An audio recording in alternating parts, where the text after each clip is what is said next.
যেটা ছিল এটা ওইটাকে এভাবে লিখছি। এখন আমাদের বলছে যে f of 0, f of 1, f of 2 plus dot dot dot plus f of 1510কে 1 minus 1/a⁴b আকারে লেখা যায়।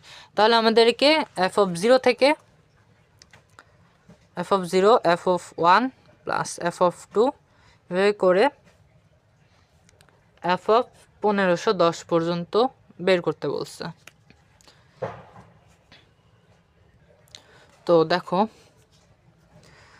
f of 0 কি আসবে 2022, এটা তো উপরে থাকবে, আর নিচে আসবে 2023 whole to the power 0 plus 1।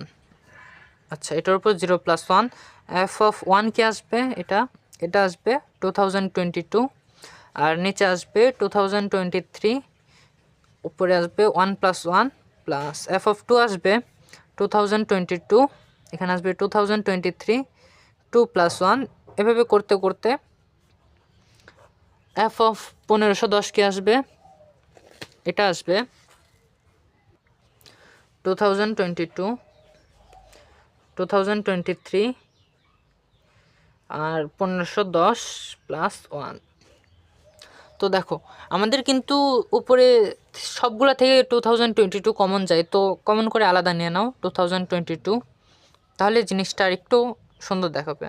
তো 1 এটা দেখো 2023 টু দি পাওয়ার 1 প্লাস এটা আসে 1/2023 স্কোয়ার প্লাস এটা আসে 2023 cube plus dot plus 1/2023 to the power 1511। তো দেখো এখন এই জিনিসটা কি তোমাদের সেই গুণোত্তর মতন লাগতেছে না অনেকটা?